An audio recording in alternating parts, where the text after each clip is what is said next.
Today is the yard site, the 21st of Adar, of the Heiliger Noam Elimelech, right? Whoever's not familiar with the Sefer Noam Elimelech, I'll just tell you, I kind of fell upon it by accident. One time I was in a base measure, I opened up, and it was before Shachos, and I learned it, and I felt my entire Shachos was different. I can't explain to you what it is, but when I learned that Sefer, you feel like you're enveloped with a aura of Kedusha. It's an incredible, incredible thing. And we know that Chazal tell us, right, that Kol mi sheyesh lo yirah shamayim dvarim nishmoyim. Anyone who has fear of God, his words are heard, right? And the secret behind that statement of Chazal is that it goes in. The yirah shamayim goes in, and it's true about when you speak, and it's true about when you think. So here it is, the Sefer Noam Elimelech. We have a Hasidic Shekol here; it's quite well used, and I don't remember exactly where the Noam Elimelech says this. I just opened it up. Let's see if this is the right place. It's not. I have to find the Makor. But he said something once that changed my entire life. And I want to share with you today very briefly. Right? We know this. I think it's by Yosef Atzadik, I believe he says it. I think by Yosef Atzadik, but I have to look. We know there's an idea of called eating lishma. Eating lishma. And it's a very, very high madrega. Rav Noach Olbaum, who spoke here a few weeks ago, told me once, he said there were three people who knew the Kates. Anyone know who they are? Yaakov was one of them. Was the other one? No. Well, I'll tell you. Two of them, one of them was Daniel and one of them was Yaakov. And that's my good friend, Rav Daniel Gladstein. He said he was named Daniel Yaakov, also like me, because after two people who knew the Kates, Daniel Yaakov. But the Kates, when the Gula would be. The third person was Travis? No. The third person was Rav Mordechai, was the Hasidic Rav Mordechai Minichi. And Rav Orbaum said about this Hasidic Rav that his eating and his davening, you couldn't tell which was more Kedusha. His eating or his davening. And he made such an avoda out of eating. So we hear these stories and it seems very Daniel from Tanakh and Yaakov Avinu. Right? And this Rav, right? This is what I heard from Orbaum, a very reliable source. No, I mean, look, Rav Orbaum, he's one of the Gedolei Poskim America. There's only one, I have to be careful what I said, but Rav Sternbach, when Rav Orbaum comes, he's very machni himself. He holds he is the posik in America, right? Who spoke to us. Okay. He has the Sfarim, what's it called? Minchas Chaim, right? Minchas Chaim. Okay. So, and he's mamish, I have Yedidus with him, like really, mamish Yedidus. When I see him, I feel Yedidus. In any event, but what does it mean to eat l'shem shamayim? You have to have kavanas arizal and yichudim. The Rabbi Moskowitz, his uncle, who comes here, he once showed me when you make a bracha according to the Rashash, there's 100 pages of kavanas you have to say. You follow the bracha from the highest realms of Atik, whoever knows what that is, and Ak, until Olam Asiyah. It goes to all the Olamos and the Kavanas, and there's pages and pages and pages. You follow the bracha all the way down, right? So he said, it takes him sometimes a little bit of time to make a bracha. But the point is, so what does it mean? It sounds like very high. What does it mean to eat l'shem shemayim? So says the Noam Elimelech, something which is so pashut, and if you could bring this into your life, your entire life will change. I've told this to people, and they've done it, and their entire life will be different if you could do it. You have to remember it. It's not hard. It's not hard. You're all eating now, so you can think about it. And if you're not eating, you can eat, right? It's very, very simple, like this. When you're eating, you have pleasure, right? This morning at my family, I woke up late, so we had a little Suda in honor of the Noam Elimelech. We had some white Lebanon, what's it called? You'll play. And then we had some salad, cottage cheese, some chocolate milk.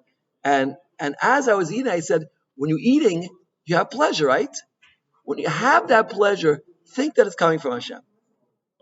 Think that's coming from Hashem. Who's giving you that pleasure, right? Why do you have pleasure when you eat?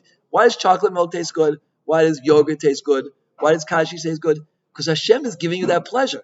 And if you think that while you're eating, that's called eating l'shem shemayim, right? Because every bite you take has the ability to bring you to a closer and closer relationship to Hashem. And the more you feel someone has given to you, the more yedidus you'll have with them, right? That's Ava. What does Ava mean? Ava comes from giving, right? The more you give to someone, the more you love them. That's why Chazal does an incredible thing that Bo Machteres, a child, a child, a parent, right, will not kill his child. A child might kill his parent. A parent will kill his child. Why? Because he gave so much when he was in diapers and when he used to wake up in the middle of the night, and he had to go to the doctor and he had to take him for braces and all these things and for appointments, right? And his Rosh Kol got upset with him because he went during Seder and had to put up with that. All these things, you give to your child. And that's why I have so much love for them. So how to you make such a relationship with Hashem? What do you now look? I don't remember this so often, but I've told people they do it all the time, right? And I have to mechazik it, especially on Chaf Aleph Adar, which is the Yard Noam Melech. When you take a bite of food, try to think once a day, once a week, once a month, once a year even. Yeah, if you can do it once a year on the yard side of the Noam Melech, if you do it today, Peretz Rottenberg, I don't know if he's going to be in today, but if he is, there's going to be a big suda today because I'm sure most of the Hasidic Binyanim in the world did not say Tachlon. Because the Noam Elimelech, I was preparing the test this morning, and I turned on a shir from 20 times. It happened to be about the Noam Elimelech. And he said, the Noam Elimelech was one of the biggest, or the earliest founders of Hasidus. All Rebbes today, they stem from either his Mishpacha or his Anhaga, Noam Elimelech. Right? So in honor of the Noam Elimelech, what can you do? When you take a bite of food today, one bite. I'm just asking for just one bite. Yeah, one bite of food, and you feel the pleasure from the food. Think, Hashem gave me that pleasure, and you will increase your relationship exponentially with the Borei. Yeah, and that is how come to English. And if you do it on Shabbos, right, Shabbos Kodesh, then will have very, very great aliyas in the Neshama. Hashem should help us give a shiad to the Shemaya, and I'm telling you, the Sefer. And it's very interesting. Like there are stars all over the place, and nobody knows exactly why these stars are here. There's some sod in the stars. And he says very, very deep things. Some of them you really have, on the bottom here, he brings all the sources from Kabbalah for them, right? But there's some things which are really incredible. Rav Moskowitz even has some tshuvas about some things, because he talks about certain inyanim that have to do with stockless, of nashim, and certain things which it brought down even halacha, because he was incredible kedusha. I want to tell you one more story before we finish. My good friend Irving Langer, I actually just got a letter from his son today.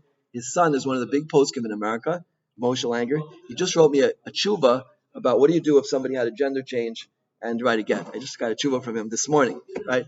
So Irving Langer, who's the president of Rabbi Kalish Shul, he has the first edition of the Noam Elimelech, and he told me when the Sefer came out, they put the entire printing press into the mikvah before printing it. Now, a printing press is not like we have today.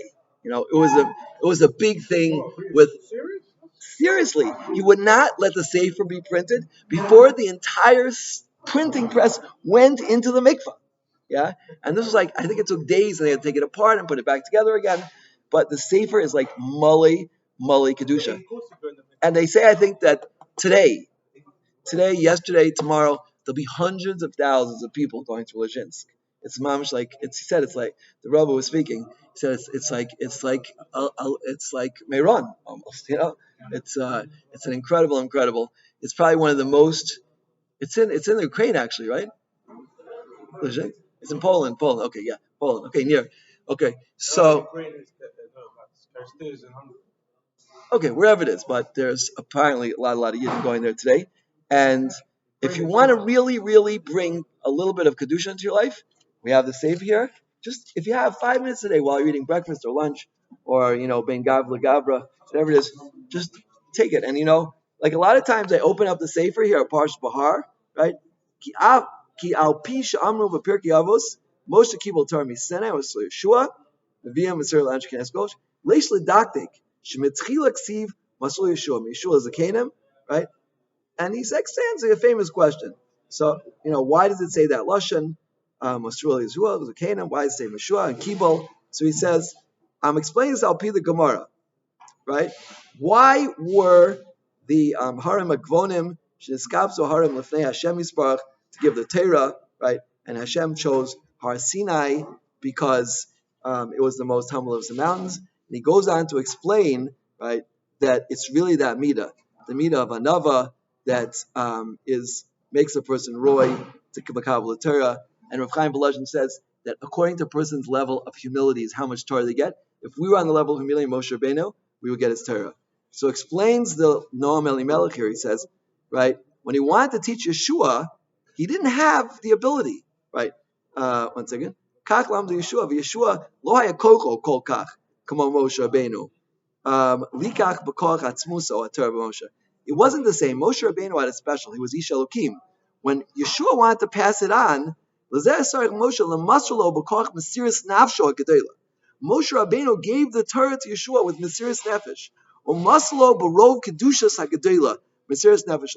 When Moshe Rabbeinu passed the Torah on to Yeshua, he did it with Mesiras Nefesh. Uksheyeshua kelamda zakenim lo hayachol lasos Mesiras Nefesh gadol. He couldn't do the same thing as Moshe Rabbeinu. Limser lehem kol Torah k'moshe Moshe lamdu, like he learned from Moshe. Lekach lo namar masrua el lamed lehem Torah k'fi kolchem lekach. You hear what he's saying? Right? There was a difference in the eiches and Mesiras Torah between Moshe Rabbeinu and between Yeshua. Right? Right? Why does it say Masrul Yeshua? Because he gave it with Mesiras Nefesh, incredible kedusha, and Yeshua wasn't able to repeat that, and that's why the Shem changed lashon.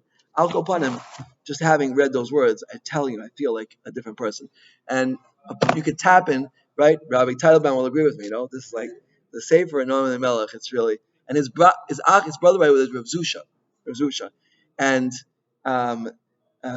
this Rebbe who spoke this morning said, why was it that his parents were zochet to such a children? Right?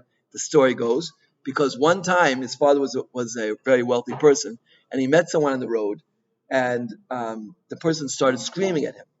Yeah, he said he wanted to help the guy. The person screamed and screamed and screamed at him, and he was just quiet. He said, but maybe I could still do something for you. Yeah, right. And like he said, okay, you did it. And the person came to land and says, I was the Eight Sahara. I was testing you, and you were Owen in the Soyan, right? So you were supposed to die today. I'm giving you another year of life. Because the next year, similar thing happened, yeah. And the Eight Sahara told him, you're getting 20 years more of life, and you're getting reward from Shemayim. You could either be fabulously wealthy, or you could have 2 children who will be Kaddish V'Tar. Without a blink, the father said, I want 2 children who are Kaddish V'Tar. And he was zochet to give birth that year to the Noam Elimelech, or maybe right afterwards, the Noam Elimelech and Rav Zusha. Everyone knows about Rav Zusha, right? The famous Rav Zusha. The story about Rav Zusha about nothing ever bad happens to him. So, Lamaisa, that was the story, Noam Elimelech. And we could all, on this day, reach incredible levels of Kedusha in our davening, in our learning, in our eating, like we said. Just think about Hashem. And the truth is, that's the Yisod Merkazi of everything in Avodas Hashem. Be davik to HaKadosh Baruch Hu. Even the Nefesh HaChaim says, right? If you feel you're learning Torah, and then suddenly you feel like you're not so connected to Hashem, just strengthen yourself. Take a couple of minutes, it's not Bidl Torah, right? And that's why we have Mussar Seder here, before first Seder, because it's you rasa yikodim l'chachmaso. If you learn Mussar, if you learn Torah, Chasidus, Noam Melech, or Tanya, or you learn Kisvei Arizal, or Mesil Yishar, or Chovos Levavos, or Mabit, Beis Zukim, whatever you learn, if it's a sefer written by an Ish Kadosh, right? The Kedusha you filled it up, and your Torah learning is completely different that day. HaKadosh Baruch Hu should give us the Yad L'Shmaya, to strengthen Limud Musar, to strengthen Limud Chasidus, strengthen Limud Kabbalah, strengthen all Limud that makes us more Kadosh. Amen. Kain to Ritzon.